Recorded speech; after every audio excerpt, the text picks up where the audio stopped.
Western Pool and Spa Show. I got a couple guys that bought some of my first generation bottom feeders. Their motors have failed, so I'm going to show them how to replace the motor assembly. We've already done it once, but my website guy's camera didn't record it, so we're trying this again.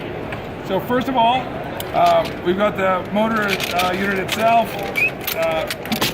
You need an 1/16 wrench. We're not going to worry about taking the union off, but if you wanted to take the union off, you just take your pipe wrench and you break.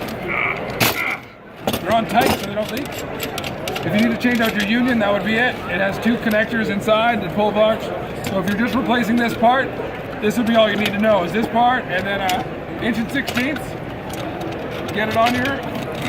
Fitting. Also tight.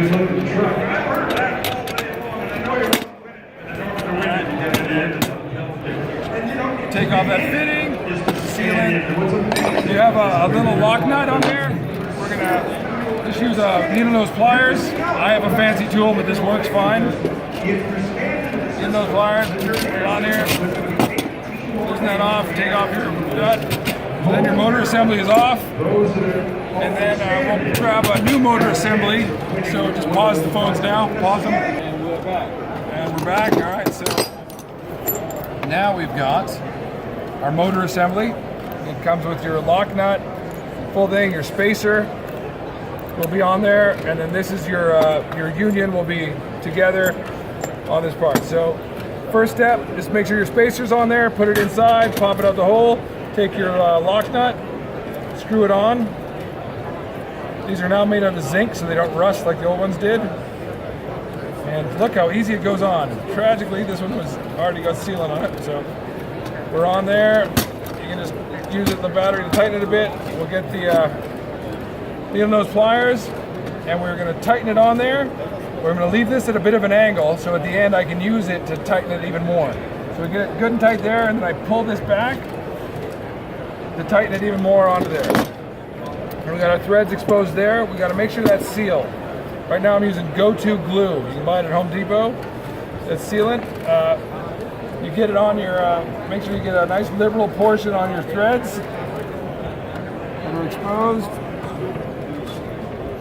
Well, it's on here. And then do it on the inside of the fitting as well, just to make sure we're sealed.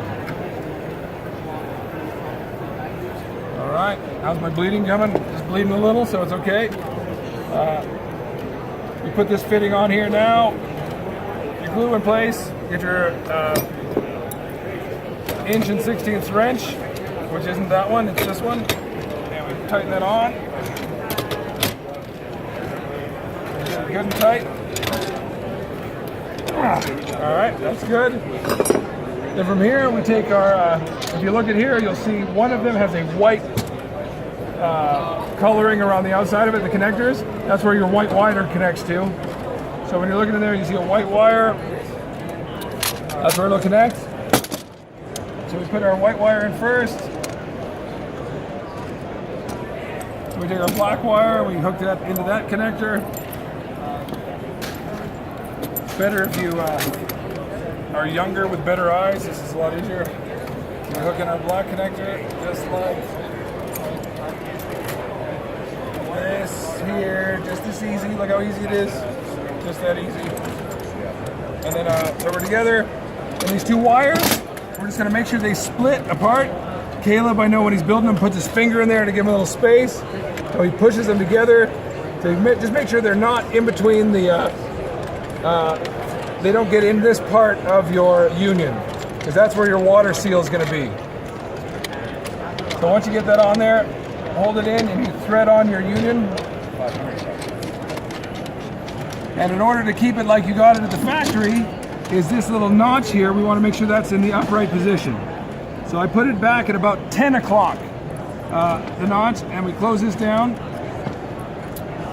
So at this point, we want to make sure this seal between the union nut and the union face is tight. So we take our 1/16. And 1/16, I use a flat wrench so that way it doesn't mar the finish, but it's stainless steel, so a couple nicks aren't going to matter too much, and it's not my cleaner, so it doesn't matter at all. So Oh, here we go. And look how easy this is. You should have your wrenches preset if you're going to do a video. And then you just make sure that's good and tight. So that's tight. That gets your water seals. The water can't get in here. But if you notice, the motors are sealed. They have a sealant in them so water can't penetrate. This one gives you a little better look. There's a sealant, so even if water gets in here, it won't penetrate fully. But it can still corrode those fittings if it gets inside there, your connectors. So at this point, you've tightened this up.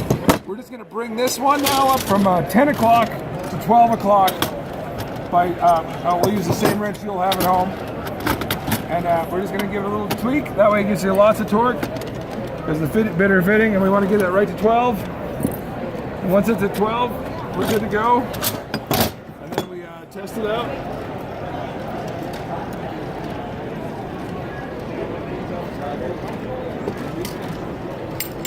Test it out with a battery, and we're back in action.